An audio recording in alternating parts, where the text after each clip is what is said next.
Friends, welcome to Jet Plus World. Elections are over in Bangladesh and there is clear-cut mandate in the favor of BNP led by Mr. Tarique Rahman, who is going to form the government for sure with huge mandate. The era of Mr. The chaotic era of Mr. Muhammad Yunus is almost over. Now I am going to talk about Sheikh Hasina Wazid, who was the prime minister who was forced to flee Bangladesh in the face of public demonstration and her political career, how she once raised the flag of democracy in Bangladesh, and now, and with the passage of time, she turned into a dictatorship. Sheikh Hasina was actually daughter of Mr. Sheikh Mujibur Rahman, who was the first president of independent Bangladesh. Sheikh Mujibur Rahman led the people of Bangladesh into the freedom struggle of that country, and he ultimately secured freedom from Pakistan, and Bangladesh became an independent country in 1971. He was imprisoned in Pakistan at that time, and Pakistani army committed a heinous crime in Bangladesh. It raped over more than 3,50,000 women, Bangladeshi women. Now, Sheikh Hasina was daughter of Sheikh Mujibur Rahman. Sheikh Mujibur Rahman was the president of Bangladesh in 1971. By 1975, he and his entire family was killed, murdered, assassinated by military and some military persons, military officers of Bangladesh Army in 1975 on the behalf of, in the behest of Ziaur Rahman, General Ziaur Rahman, who was the architect of assassination of entire Mujibur Rahman family. President Mujibur Rahman, along with his sons and daughter-in-laws, grandchildren, his wife, all were killed by the military officers who, on the instructions of General Ziaur Rahman. Sheikh Hasina and her sister Sheikh Rehana, they were not at home at that time. They were in England, I think, where she were studying. That's why they could not be killed. They were saved.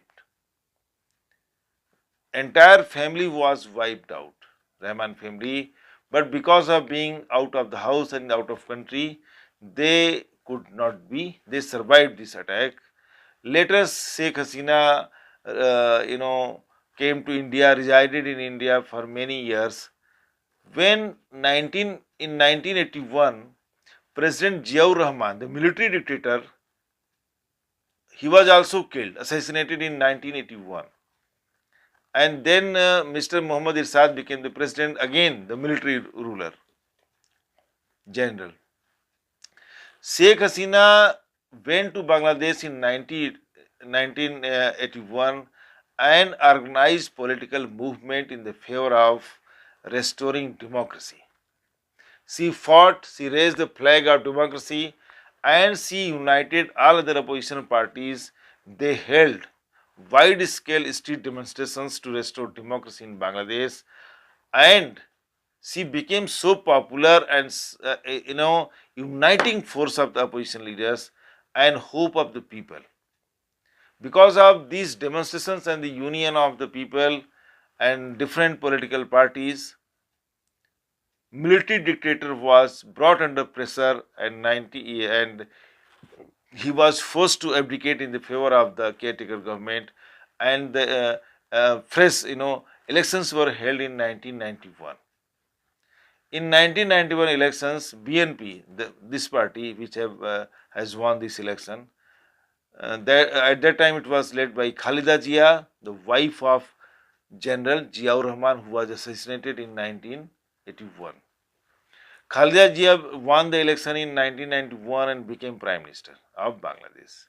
In 1996, Sheikh Hasina's party, Awami League, secured clear mandate in the House Parliament, and she became Prime Minister of Bangladesh. In 2001, in next election, Sheikh Hasina lost the election and Khalida Zia again became the Prime Minister of Bangladesh. She remained in office till 2006. During 2001 and 2006, there were attack on opposition leaders again. In 2024, there was grenade attack on a rally addressed by Sheikh Hasina, in which she was at the target, and the accusation was leveled against the Mr. Tarique Rahman. Sheikh Hasina survived the attack, but 24 people lost their lives. That was the biggest violent attack after 1971 liberation war. With after 2006, there was caretaker government, and 2008-9, Sheikh Hasina again came to power. But this time, she was completely changed. Now she started manipulating the elections and power. Opposition voice began to be crushed. Opposition leaders began to be arrested and put into jails. There were cases of disappearances unregistered. There were cases of extrajudicial killings, large-scale arrest, and disallowance of political voice of opposition parties. Now, gradually she turned to autocratic style of governance functioning. Serious allegations were leveled against her for manipulating the elections.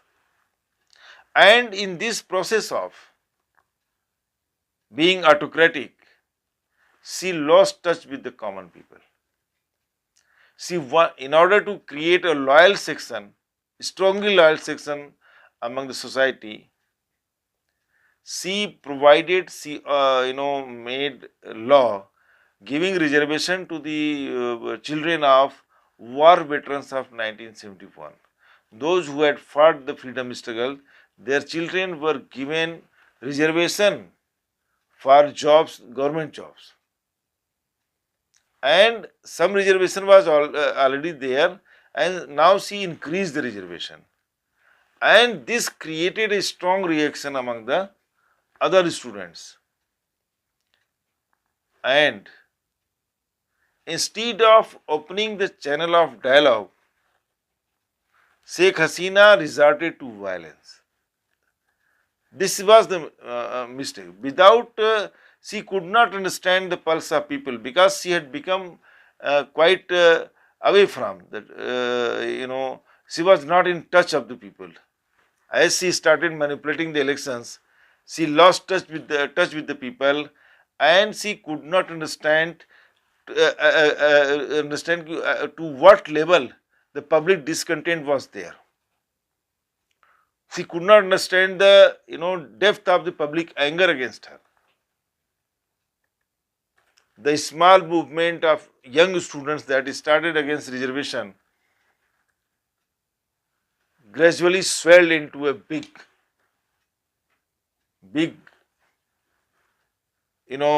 rally, big demonstration, including all sections of society. And Sheikh Hasina could not understand the depth of the anger of people. In old ways, she tried to crush the movement. You can call it her arrogance.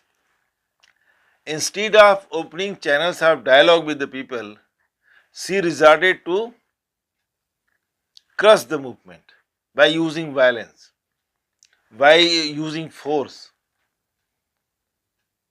And police, on her instructions, it is said, on her instructions, police started opening fires on people, and in the demonstrations and opposition, it is reported 1400 people were killed. 1400 people were killed. You can imagine. Still, the movement could not be crushed. it grew more violent, more assertive. On 5th August 2024, the day she fled Bangladesh and came to India, on that single day, 52 demonstrators were killed by police firing. 52 demonstrators were killed by police in a single day on 5th August 2024. You can imagine the situation.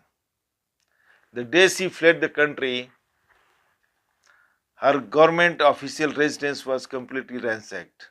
People entered into the president house, prime minister's house,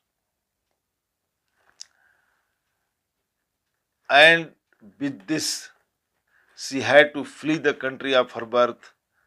Now, this time, when the elections have been held in Bangladesh, her party was completely banned.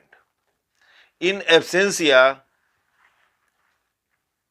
she was made to face the trial for committing murders and all that. She was accused of ordering murder of the common people, innocent people, and in her absence, by the court in Bangladesh, she has been awarded capital punishment, means she has to be hanged. Of course, she is residing in India and Indian government is not handing over her, but in Bangladesh, she is absconder and she has been uh, punished with the death penalty. See, this is the end of the Sheikh Hasina. This chapter is, closed for her.